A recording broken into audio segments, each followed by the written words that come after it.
All right. Welcome to another episode of Intellicide. I'm your host, Anthony Gentry, and my co-host, Faithful Kyle Collins. sidekick, Yes, sir. Kyle. Hey, look what I found when I was cleaning out some papers. Oh wow, that Yeah. brings back memories. I have some of those still too somewhere. That's funny. But this episode of Intellicide, I would like to name it "What's Wrong with the MCU?" Okay. So I mean, have you been watching? Like, have you been watching Loki? I have not watched Loki. I have to Oh, say that I am behind on that. okay. Just I'm not interested right now, and No. a lot of the movies and the recent series have really not held my interest as much as the previous ones. Okay, so you tell me what's wrong with the MCU. I think that it's a lack of vision, a coherent vision. Like they had the first couple of phases. There was a ultimate villain, Thanos, that they had to defeat. Mm-hmm. I think they did a very good job of conveying the threat that he was bringing, and Mm-hmm. a lot of the emotion from the heroes, etc. It created, I think, a lot of. It made people want to go see them. It really drew people to the films. Yeah. These recent ones after Endgame, I Mm-hmm. really don't think that there's been a draw anymore. I think people are going Well, they out. still sell well. Well, they still sell well because I believe that people are going based on the experiences of the first few phases. Mm-hmm. But if you look at the reviews, if you look at the fan feedback from those movies, and I'm outside of the context of a comic fan, because I've gone to see every single film Mm-hmm. for the most part. I think you'll see that there has been decline in the fan base in Yeah. regards to these movies. Yeah. Yeah. Yeah. It's definitely in a lull. I will definitely say that.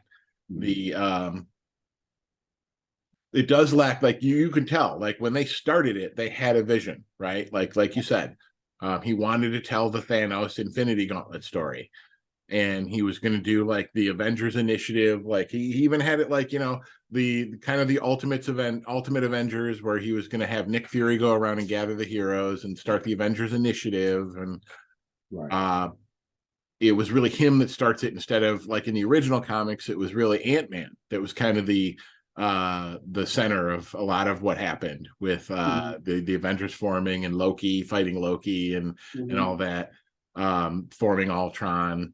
That was actually Ant-Man in the comics, not Tony Stark. But Well, Hank they Pym. changed all of that for the Right. movies. But you're right in that they're not telling one big story. What I will say I do like, though, is I like so I'm a fan of comics, right? We And both part of are. that is the fact that very often the quality of the comics vary greatly depending on who's writing it at the moment, Right. right?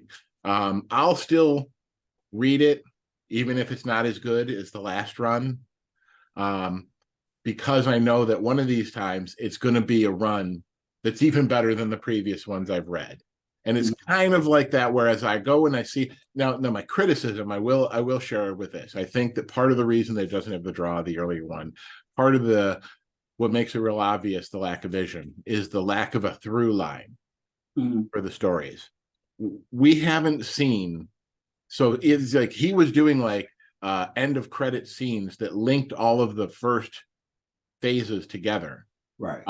This time we haven't seen Shang-Chi, we haven't seen the Eternals since Mm-hmm. their movies. Mm-hmm. Where are they?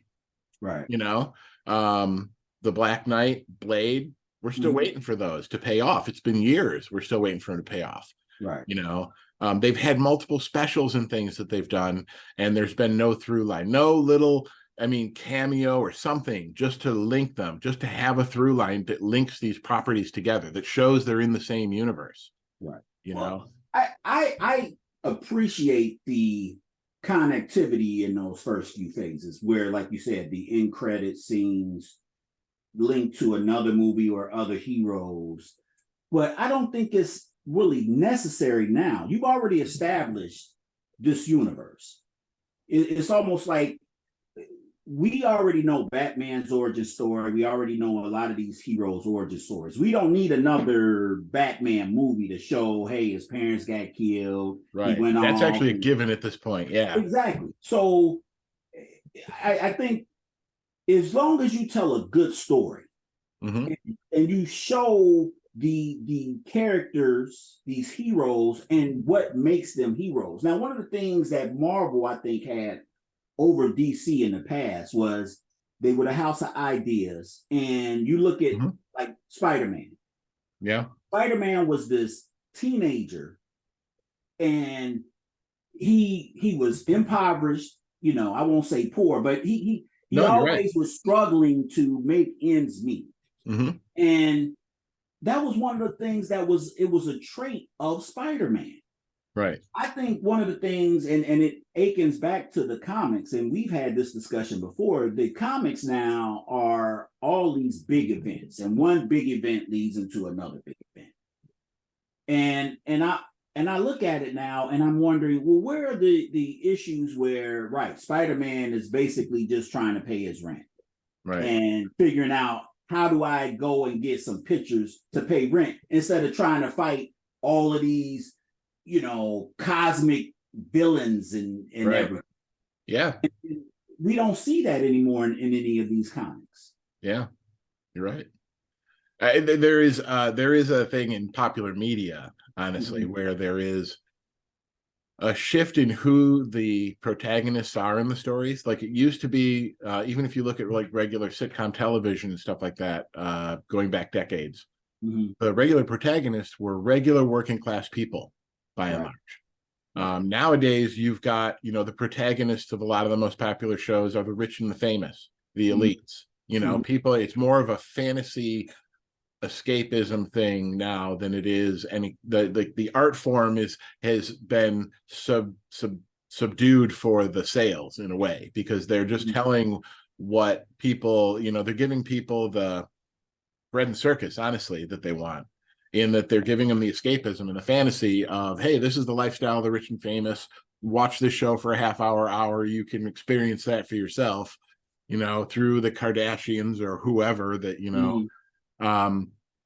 But then it's, you know, a lot of the best stories in comics in the same way were people who were struggling, right? Like some of the best stories were Peter Parker just trying to pay his rent, you know, or Captain America just trying to fit in a different decade, you know what I mean, as a man at a time, or Wolverine just trying to exist basically with no memories. Like some of my favorite Wolverine stories were some of the earlier ones where he just didn't know his past. And I thought that made for an interesting character, you know.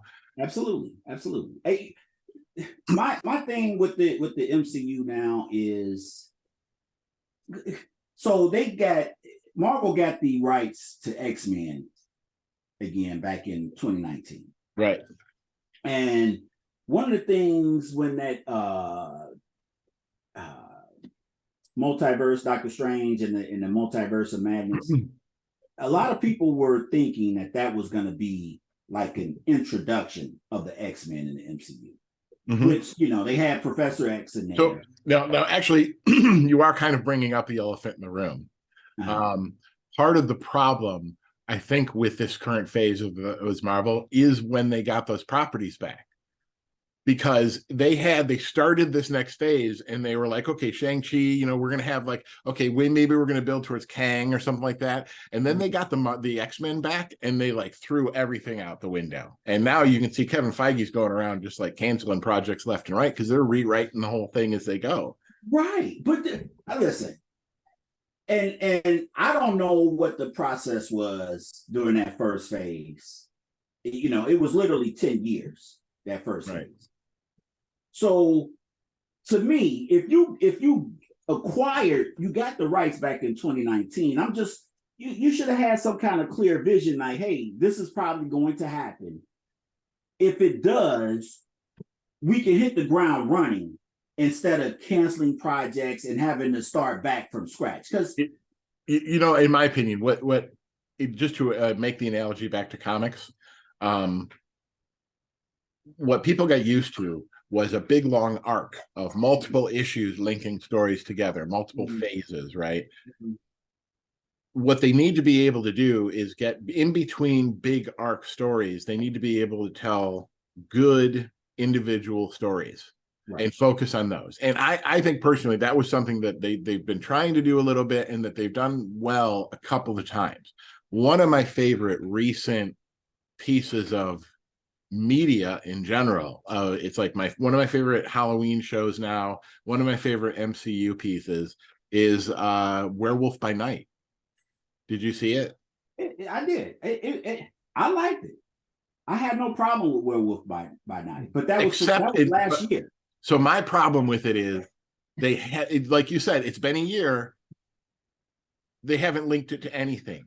Right. That could exist in a different universe.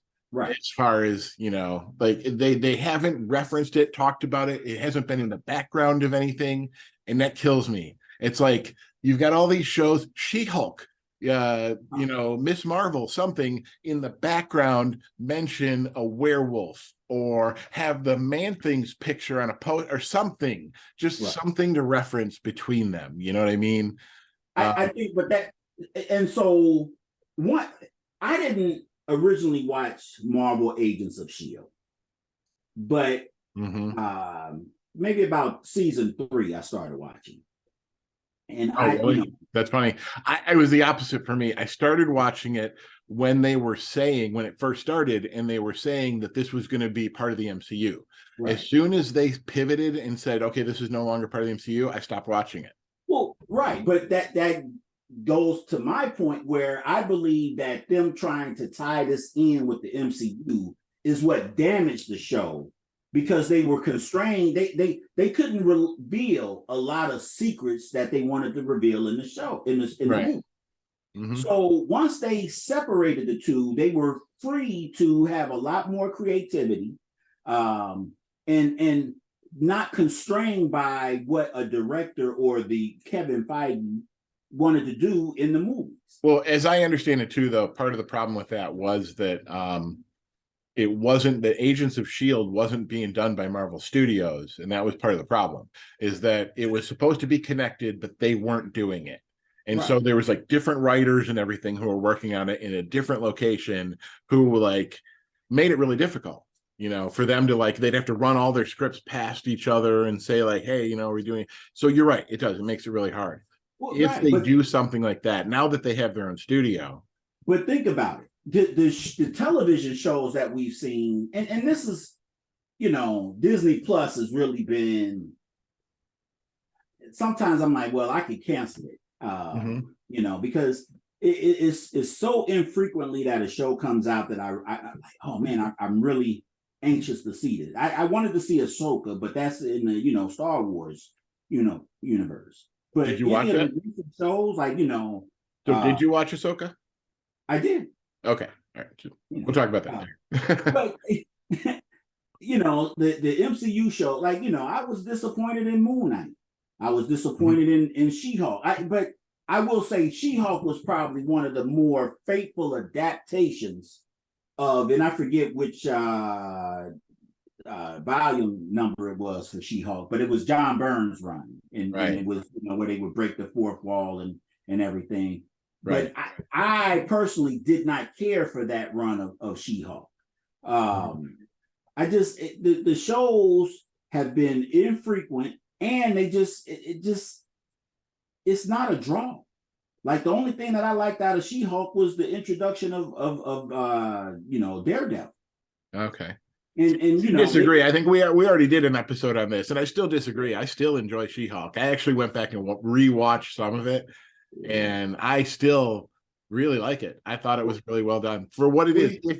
So that it's one of those things, like if you go in expecting a certain kind of She-Hulk like that, Yeah, you're going to be disappointed. Like it is its own thing, and it is like a meta take commentary on the MCU. Which from I'm surprised you don't like it more, because honestly, a lot of the things you criticize, she criticizes in the show. Well, right, but I guess I didn't like the irreverence a lot, or the I mean, come on, this is campiness, Marvel Comics. the Marvel campiness. Comics is like irreverent. I mean, they used to like It, make it, jokes about the writers and stuff in it's between campy, panels. man. I don't like the camp. That's just me. Really? No. Yeah, I didn't like the campiness of it. Yeah, I thought it was great. Part of the criticism of the Marvel universe was that it was taking itself too seriously, and I think that's, it goes back to how certain things would work from different Mm-hmm. properties, like the Fantastic Four, right? Like, Mm-hmm. there are things about the Fantastic Four that I don't know would fly, that I think you would find way too campy, like Impossible Man or something like that. Like if Right. they bring Listen something now. like, just gonna be, because in a comic book it works fine. Well, think about it though. When was Impossible Man created? A lot of this stuff is Oh, in the back from the 60s, yeah. 60s. Yeah. So, right. I mean, Molecule Man, Oh, well, Elongate. but now Molecule Man done right is Well, pretty cool. again, Yeah. that's after the maturity that they certain writers tried to bring to those characters after they were created in the 60s. I mean, Yeah. we're literally talking 60 years ago that these characters were created for the most part. So yes, I understand that it was, you could say, immature. Hey, we're writing for kids basically. Adults did not read comics like that, and it's where you had the comic code and everything coming in, trying to say, hey, these are bad for kids. Which actually, to be honest, that was an inadvertent godsend for the comic book industry. Because let's be honest, if you want a kid to do something, one of the easiest ways to do it and the fastest ways to do it is to ban it. Tell them don't do it. Because of that comics code, they made reading comics almost subversive. You know what I mean? Some kids did it because they felt like, hey, you know what? Like, oh, I got this, graphic comic book off the rack or something like that. Because they used to sell like these war comics and stuff. You look at the history of that, and right, a lot of the EC titles, Yep. So I get it. But again, after comics have been out for so long, and now I don't agree with everything, some of these modern day comics, and the violence and sexuality that they try to, portray in them, because, and we talked about this in the past too, that I think that for the most part, the people that read and buy comics now are older individuals. You don't find kids, going to the comic book store or subscribing to comics as much. Well, I actually would disagree with that. They're reading different comics.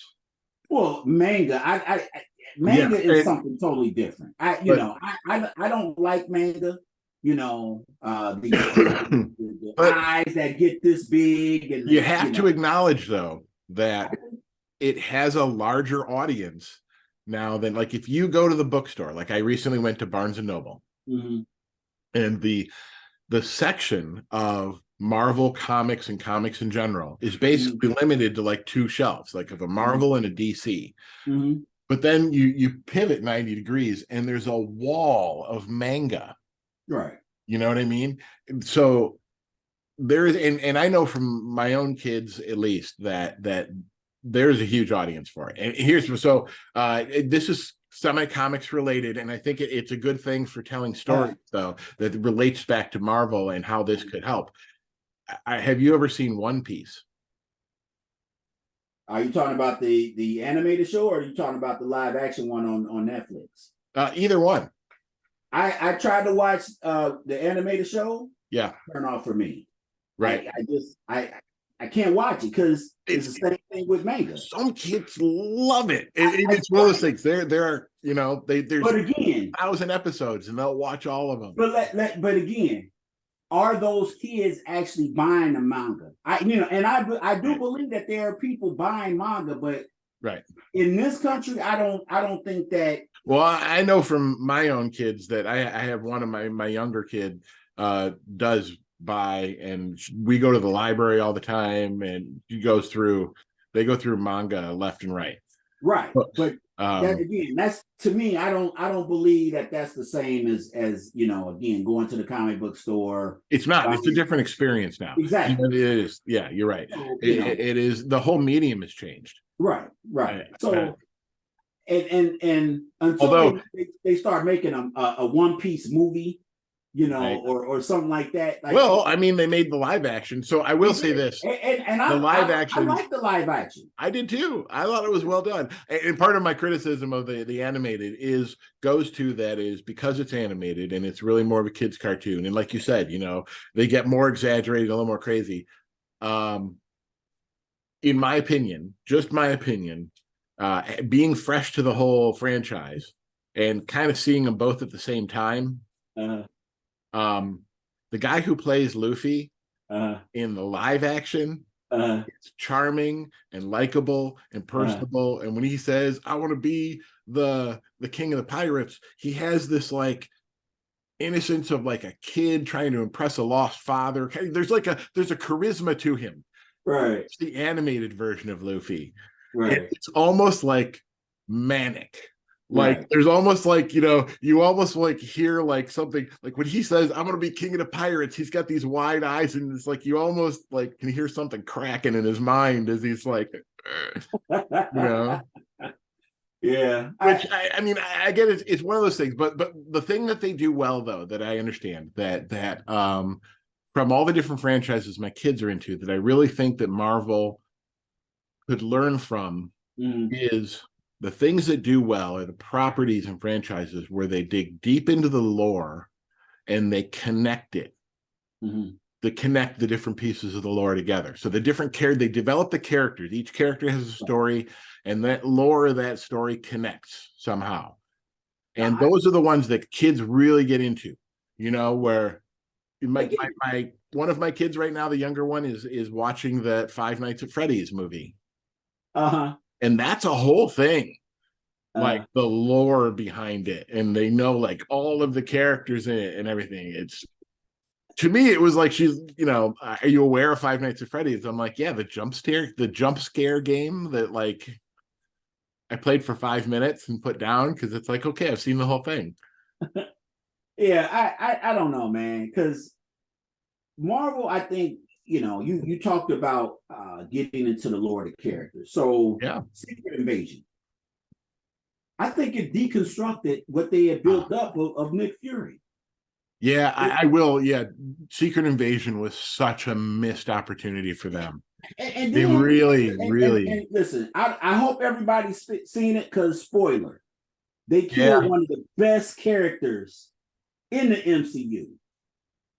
I mean, I don't know that he's ruined. No, I said they killed one of the best characters in the MCU. Killed. Yes. The Maria Hill. Oh. Yeah. I mean, honestly, here's my thing about it's a comic book, right? Comic book deaths are always reversible. Well, and in Marvel Comics especially, and especially with the Shield story, the thing is they haven't done it yet in the MCU, which I think when they do it, they could do it and it would go off really well, is life model decoys, LMDs. They use that ever since the 60s. They use that Nick Fury used to die all the time in Agents of S.H.I.E.L.D. and he'd come back the next issue and be like, "Oh, it's just a life model decoy." Yeah. Well, I'll say this. I didn't care for it, and if they continue to do characters like that people have come to enjoy, then right, you basically destroy what you built up those first few phases. And I think they're taking way too long, like I said, the X-Men, now they're talking about the Fantastic Four. So by the time you release these properties, we could be talking about another 5-6 years. Yeah, you're right. Yeah. They have so many different directions they could go, so many different stories they could tell. Who could the next big bad besides Thanos be? I mean, there's Galactus, Doctor Doom, Mhm. Magneto. Do they even bother read, like, to the point of like, do you tell origin stories over? Do you bother telling the Magneto story again? You No, know what I we mean? Like don't. for We the don't. third time. We don't need another Magneto origin Right. story. We don't need Right. any origin story for the most part. For the Everybody X-Men, you knows, don't. They've already done it. right? Everybody knows these characters. We know the Xavier School for Gifted Students. We know what that background is. We know the background of that Fantastic Four. We don't need an origin story. I would Just like to see how. So it is one of those things that when you do go back to the source material, like you said, it was back in the 60s. It was often very campy. And it was a different time. So you go back and you look at those origin stories and you're like, okay, if you were to try to make a movie about that today, would that make any sense? The Fantastic Four makes no sense whatsoever. Where right, he's a smart kid. So he built a spaceship. He right, brought his girlfriend and her little yeah, brother. yeah, Right. Yeah. So much about it just doesn't work when you try to, like, in a comic book in the 60s, they're like, cool, that works. Hey, now, okay, what they could do is they're employees of SpaceX. Something like that. Yeah, yeah, yeah. Yeah. Which, if you retell it, if you do a modern retelling of it, then you do it well, then I Right. think it can be done well. Right. I liked the way that they kind of did the first Fantastic Four movie, Mhm. where, you know, it was still them going into space and getting exposed to radiation. That was kind of a modern town, like you said. If you do like with their SpaceX employees, somehow like where they a variation on the classic, right? Where Right. they go to space, they get exposed to rays, they get powers. Mhm. But you got to update it so it makes sense. Yeah. The doing it badly is what they did in the second Fantastic Four, where it's like, Mhm. oh no, it was a dimensional portal, and being in that other universe is what changed them. And it Right. just suddenly they changed it too much, and it makes no more sense. Right. Yeah. Yeah. As a matter of fact, thinking about that, SpaceX employees, they go up and the Doctor Doom character could be someone who, maybe he intentionally, use inferior materials or Oh, dude, yeah, that's the whole thing. You've already got this kind of written. Who is Dr. Doom?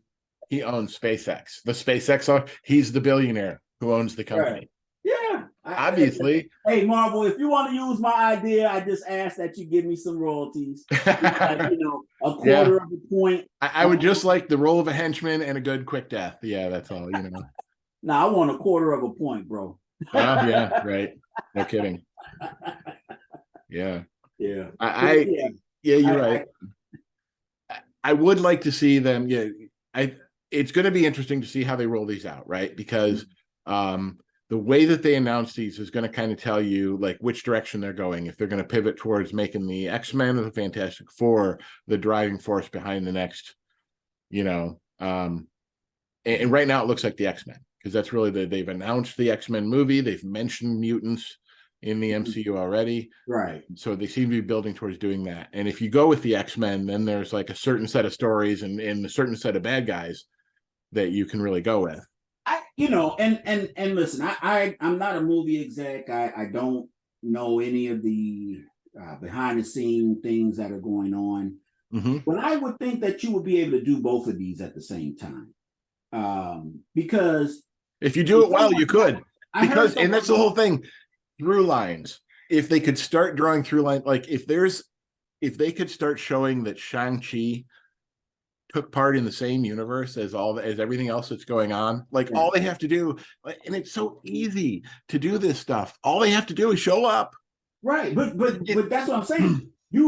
I heard a rumor that they wanted to do Secret Wars or Secret Wars. So the original Secret Wars with the original Planet, the original Secret, yeah.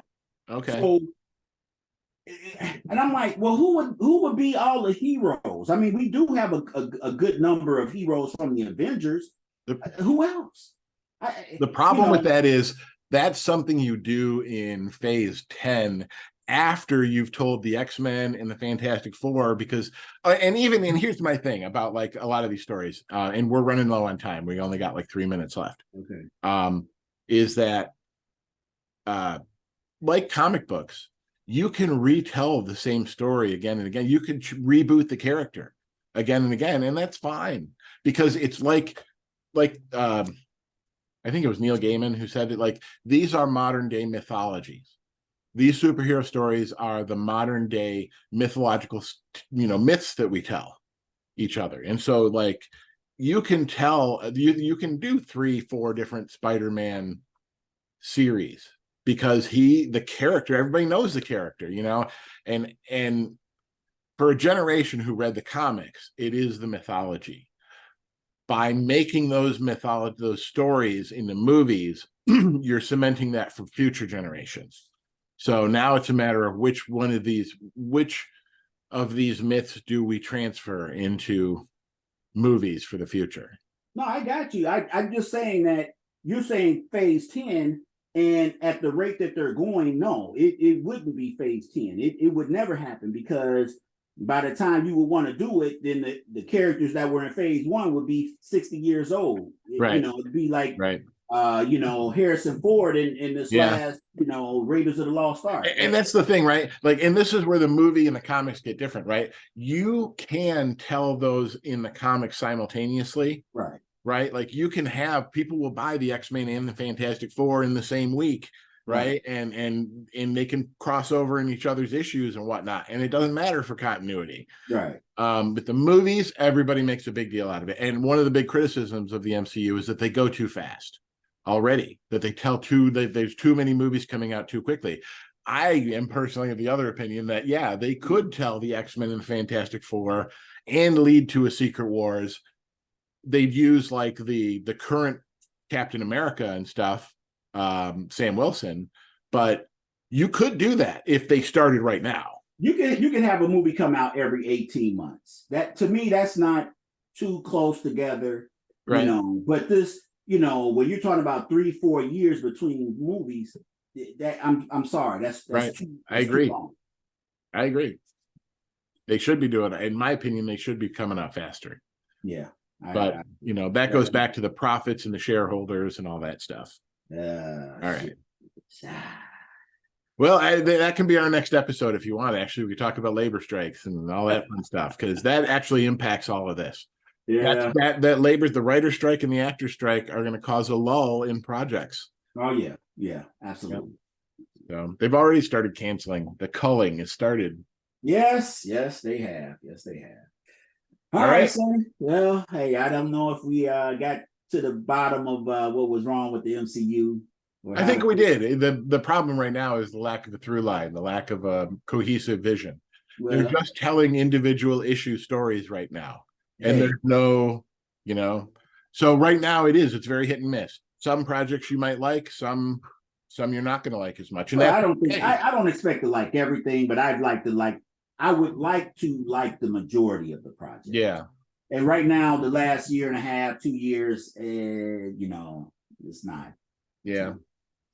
Well, as long as they keep making them, there's hope that they could make one you like in the future. Yeah, I am looking forward to the Echo series. Yeah, me too. All right, man, we got to sign off. All right. This is Intellicide signing off. We'll see you next time.